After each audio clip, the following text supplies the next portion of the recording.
Good day, everyone. This is Diane Fodell. Thank you for joining the Cognitive Systems Institute speaker series. I'm happy to introduce our speaker today, Nitesh Chawla, who is the Frank M. Freeman Professor of Computer Science and Engineering and Director of the Research Center on Network and Data Sciences at the University of Notre Dame. His research interests are in machine learning, data science, and network science. He's the recipient of the 2015 IEEE CIS Outstanding Early Career Award, 2 IBM Faculty Awards, National Academy of Engineering New Faculty Fellowship, and his PhD dissertation also received the Outstanding Dissertation Award.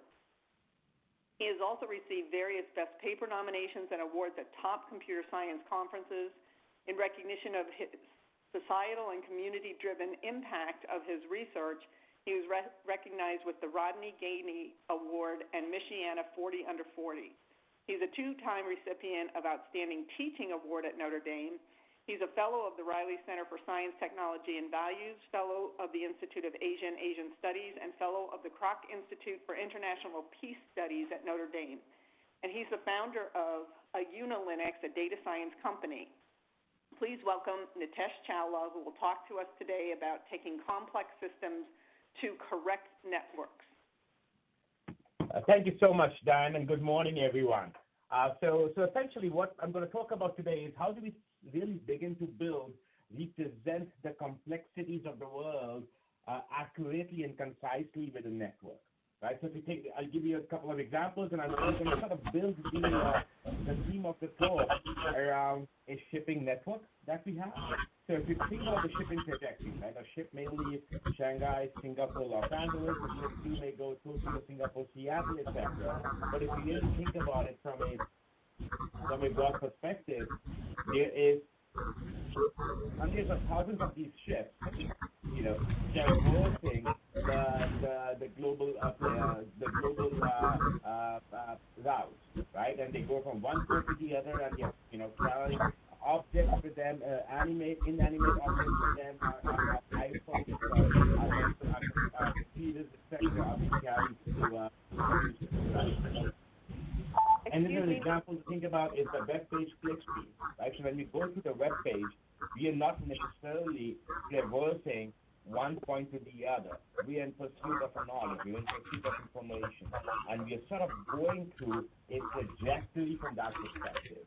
We go from, I may go to one view folder, and then I may upload folder, I may go to the home page of a news site, and I may go back somewhere else. So these are the trajectories that we take. So any complex system representation, and from that perspective, is a representation is a consideration of these long-term trajectories, where I'm not just going from, I go to a page and I follow one link to the other link until I find the answer I'm looking for and go on clicking through the link. Or when I'm thinking about the shipping traffic, a ship may leave Shanghai, may go to Singapore, may go to Seattle, or the ship may leave Seoul and may come to Singapore, or from Singapore may go to Seattle, etc. So these ships, they make these trajectories. A pursuit of information, when we're looking through these things, we're making these trajectories, long-term trajectories. And whether it's the vehicles, flow of information, and even spread of disease. So a significant challenge. Nitesh, excuse me for just a minute. And it sounds like there's an echo. So if someone is using their computer for audio, mute button on the microphone at the top of the screen.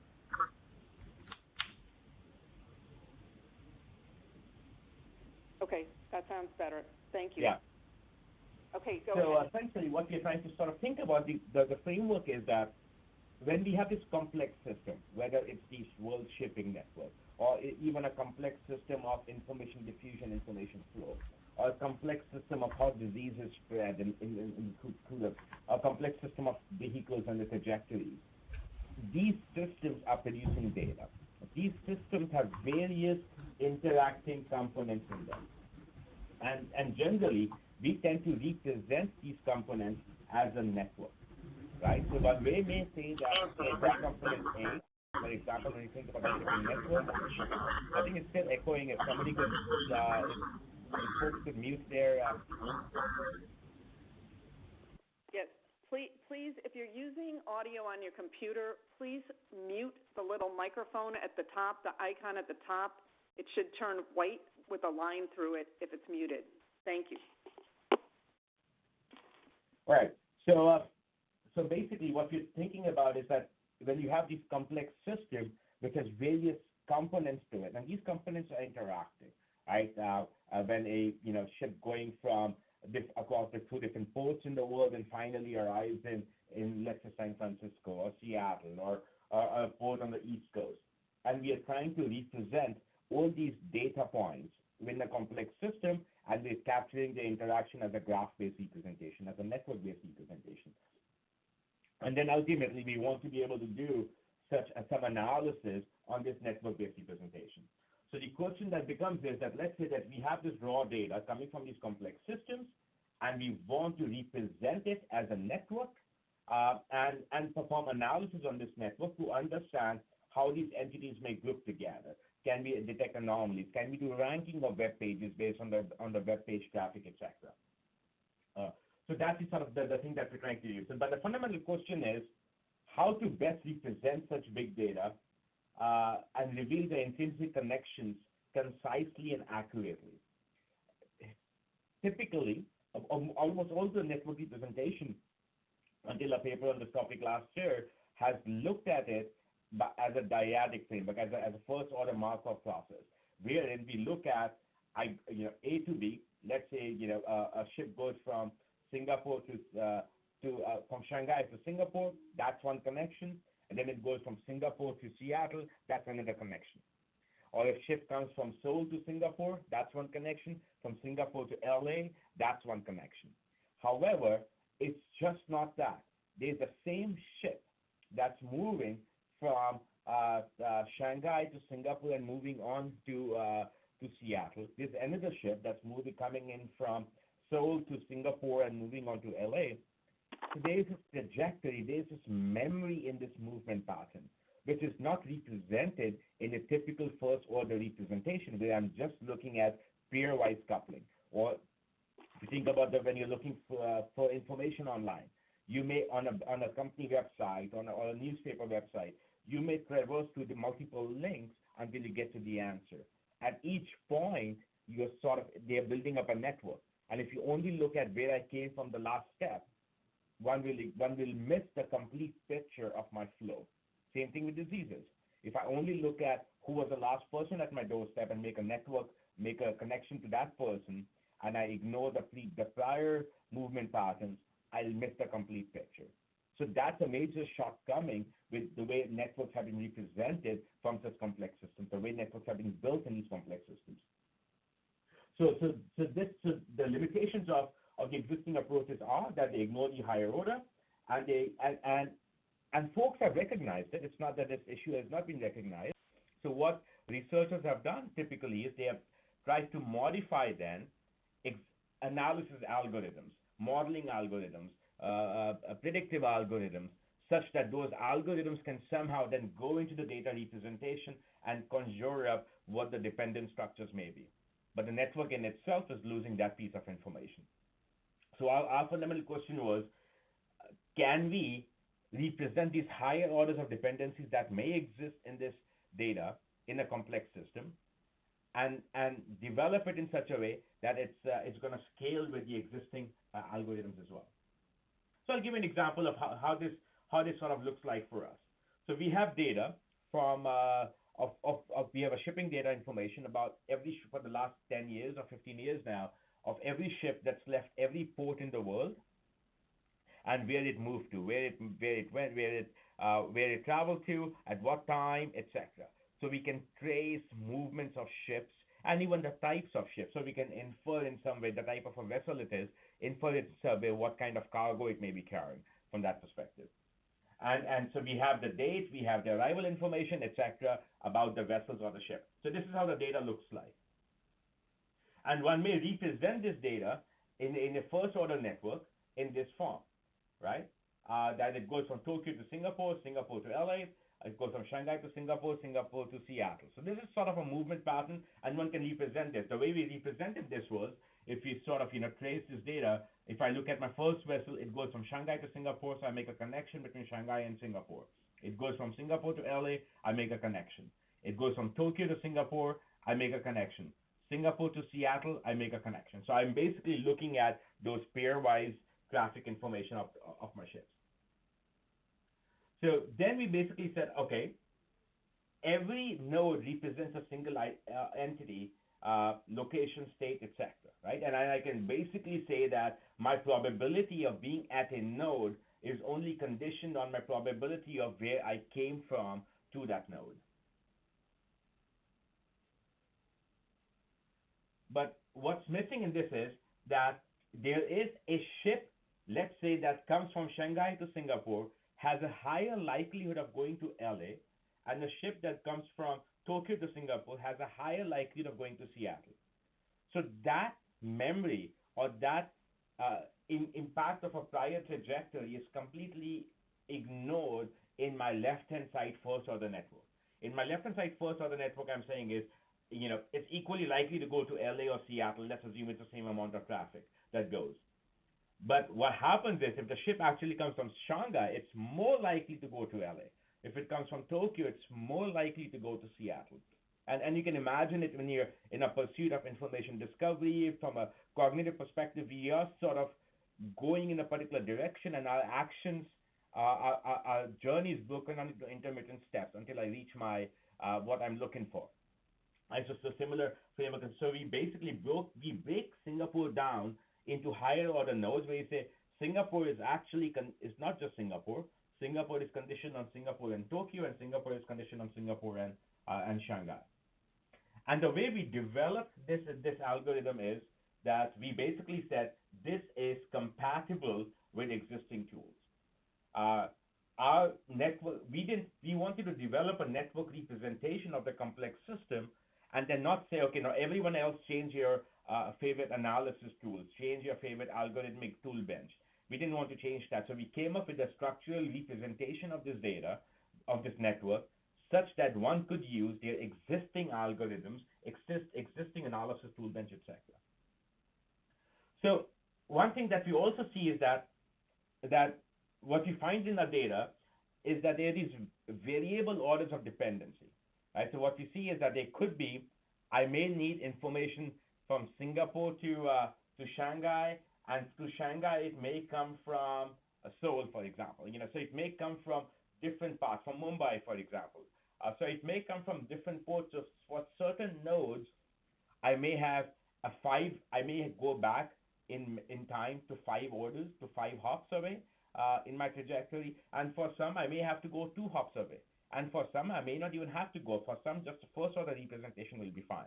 So the other consideration that we had to make sure that we do is that we are able to represent the variable orders in the network.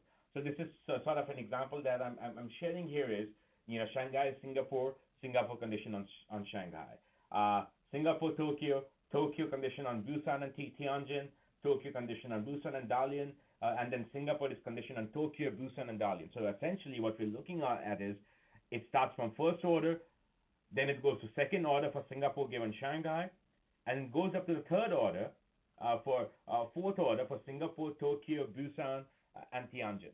Right? So to third order. So we are essentially seeing that depending on where the ship is, Singapore as a node has multiple orders of influence depending on where the ship is coming from to Singapore. And that representation is extremely important so we are not locking ourselves down into a fixed order of dependency. Okay? So the key takeaway here is, again, to sort of revisit why we're trying to do higher orders of network is, first, there's a complex system. Our world is a complex system in many ways. Lots of different interacting components to it. And the first order Markovian assumption, where we only look at A impacting B, then B impacting C, and building a network or a graph to capture those interacting components is very limiting, because it doesn't truly capture the impact of multiple nodes on a node, for example, multiple components on a component, for example. That trajectory is very important.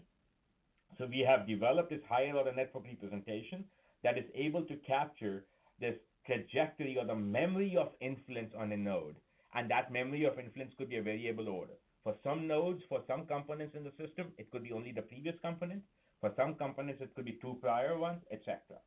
Uh, and then we have built the higher order network algorithm in a way and form such that it deals with the conventional network analysis tool bench. So we didn't want the users to modify their existing analysis framework. They could still use their clustering algorithm, still use their ranking algorithm on the same network, on the network representation that the higher order network is creating from that perspective.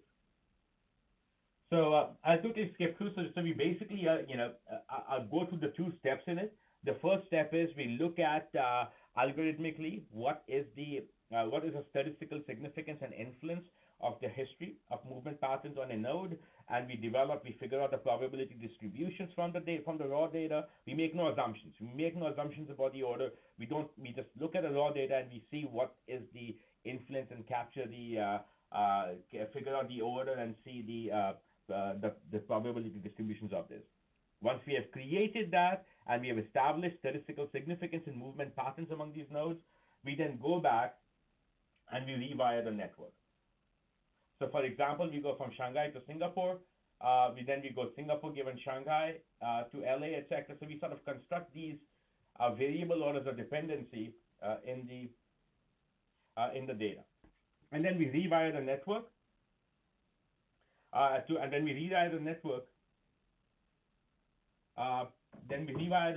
we basically show that Singapore given Shanghai or Singapore given Shanghai from the previous node, etc.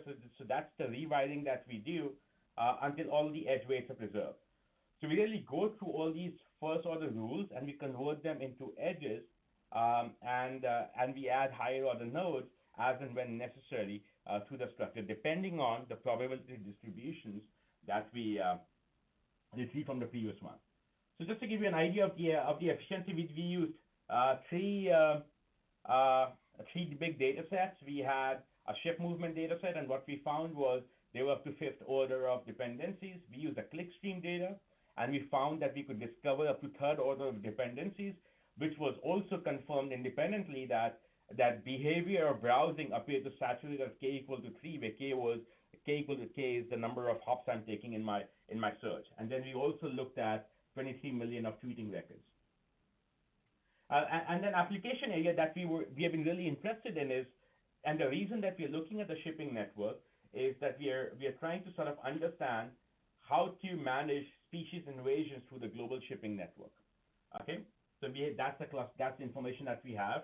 And the challenge with invasive species is about $120 billion a year damage and control cost in the United States alone. And generally, these invasive species are being carried around by the ships, right? And the way that works is the ships are at a source port and they load the ballast water. Let's say a ship is not fully loaded, it loads the ballast water, and as it loads the ballast water for ballast water for buoyancy, it also loads in all the organisms that are in that port, right? So now it goes through the voyage, it reaches its destination port, and it empties the cargo.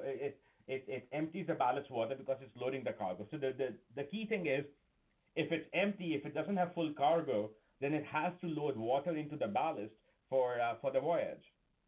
And once it's fully loaded with the cargo, then it has to empty the water out because now the ship is fully loaded with the cargo for the buoyancy purposes, and the ballast is empty. Now what happens is, as the ship goes from port to port, say the ship may leave Singapore and come to San Francisco and say, okay, I need to now load more cargo in San Francisco. I'll discharge the water in my ballast that I filled in Singapore. It sounds trivial. Yes, you just empty the water out. But when you empty that water out, you're also emptying all the organisms that were native to Singapore. And those organisms may not be native to the San Francisco port. But the ecosystem of San Francisco, for example, may perhaps be very amenable to the species that were native to the port in Singapore. So these species now become invasive species. They sort of try to take over the ecosystem of the native species. And that's what causes a $120 billion control and management challenge within the United States. And this is where looking at the entire trajectory becomes very important. Is let's say that between Singapore and San Francisco, there's a control in place, but we missed that the ship actually came from Shanghai, and there are certain species in that ecosystem that will be very friendly to the port in San Francisco. That information is ignored because we didn't see in the first order network construction that the ship actually came from Shanghai, right? So having that complete flow movement pattern of the ship becomes very important to know what ecosystems the ship visited, where all the ship loaded up the ballast water and emptied it, what other organisms could be attached to the hull of the ship or the boat before it came to San Francisco, for example. And that can really help us in developing a better management strategy as it goes along. So what we did was we sort of constructed a shipping network using the first order assumptions, and this is the sort of the clusters that come it. The same color nodes belong to the same cluster, which means that they have a higher traffic among themselves. Valletta and Malta Freeport are blue, and they don't need to think about where the ship is coming from, etc. And then if you look at a higher order network, what we find is a more accurate representation. So Valletta is an inland port. It has very limited traffic within Europe, for example. Malta is a more global free port, where it is sort of acting in as a sink of various traffic patterns from different parts of the world. So in the previous first order network, both Valletta and Malta look like same kinds of ports, that they are clustered together because we're only looking at one, first order dependence relationships. In this case, however, it is very different. So if I have to develop, and this is a more accurate because Malta is a free port. Malta is where a lot of international traffic converges in its movement through Europe. So if I were to develop an invasive species management program, I have to focus more on Malta because Malta is a higher risk port based on its exposure. Valletta is a lower risk port based on its exposure. But this information is completely missed based on the first order network. So this is a new insight that could potentially be helpful in various perspectives. And now what we're looking at is we're looking at Arctic port connections as the shipping traffic begins to navigate through the Arctic region, and the Arctic ports are getting exposed as a result to a risk of species invasion, which they have not been exposed before. What is those pathways look like? So we are sort of collecting all the data, and we're looking at how the traffic is coming into the Arctic, from what parts, etc., and what are some of the risk zones that could influence the Arctic region. The other thing that we did was we sort of looked at the higher order representation of a clickstream network, where so for example, if I look at my first order network on top, I go through the 3 steps of homepage, view photo, upload photo. However, my view photo, upload photo, and upload photo, view photo are conditioned on each other, and that information is missed. So how do we sort of represent that using a higher order network? And what we show that once we sort of did a higher order network representation, we found that 26% pages show more than 10% changes in the ranking, while more than 10% pages lose page rank scores. A few pages gain significant scores, and we sort of validated it. We used a newspaper, a media company website, and we validated the pages and the content based on what their notion of importance, and higher order networks discovered or derived a higher relevance of that. So something else that we are trying to build now is a strong visualization and interactive exploration framework. So we have another paper out in a visualization conference, and we have sort of developed a website and software to accompany it, where we want to now give a policymaker and end user to develop and create these higher order networks, interact with them, and run analysis algorithms in them. The reason that we need a new visualization and interactive exploration is because most of the network science tool bench on visualizing or interacting with the networks, not doing analysis, visualizing or interacting with the networks, assume that you're using a first order representation. However, there is much more significant complexities that sort of represent with it. So now what we have developed is a higher order representation of these frameworks, and we're sort of building these things out from that perspective. I know I have about a minute left. So again, this is the sort of the summary of the talk is we began our question with, given a complex system, is the existing network representation to capture the interactions among the components of this complex system sufficient? And what we demonstrated was it isn't, but we can develop and incorporate those higher order dependencies within the network structure, which are amenable to the existing network analysis tool. And the algorithm was published in Science last year, 2016, and the visualization and exploring higher order networks was published this year, and we'll be getting ready to release a website and the entire tool bench. And I'll leave you with my email address if you're interested in being on the listserv for when we release the software on the open source. I'll keep you posted. And I'm grateful to the Army Research Lab and NSF and the Network Science Collaborative Technology Alliance, again funded through the Army Research Lab, for funding this work. And this is my email information. So if there's anything that you'd like to follow up on, please feel free to email me as well. Thank you. Thank you, Nitesh. That was amazing. Very interesting. Are you working with anybody in IBM in transportation on this, or is IBM involved in this at all? No, I'm not. I'm working with IBM on other research projects, but not on this one. But yes, if there's somebody interested in this, more than happy to talk and share more. Okay. All right. I may set you up with somebody in our transport area. Audience, are there questions for Nitesh? Please press *1 to unmute your line.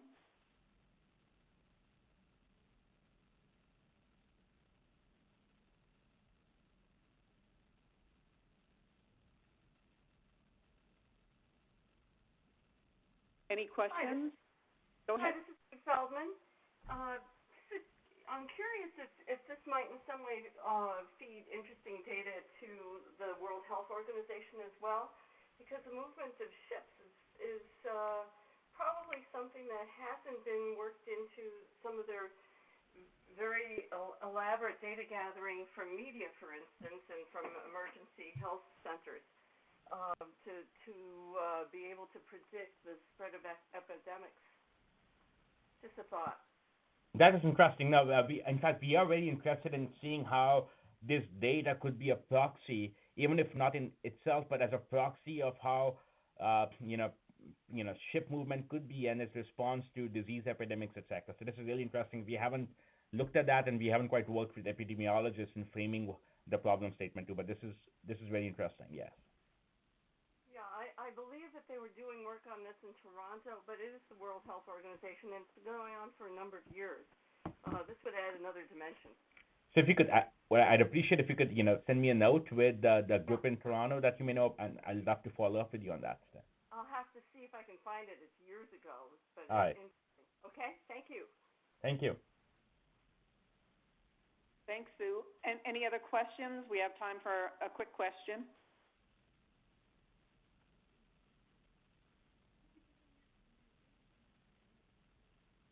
Well, is there a question?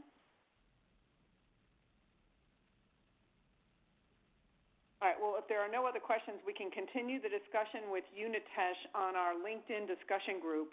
I'll post something about this talk and hopefully generate more questions for you from our larger LinkedIn audience. So, sounds great. Wonderful presentation, wonderful research work, and thank you so much for being our presenter this week. Thank you. All right, and audience, thanks for being here. There will be no meeting next week, but we will resume on March 16th. Thank you all for joining, and thanks again, Nitesh. Sounds good. Goodbye, everyone. Bye-bye.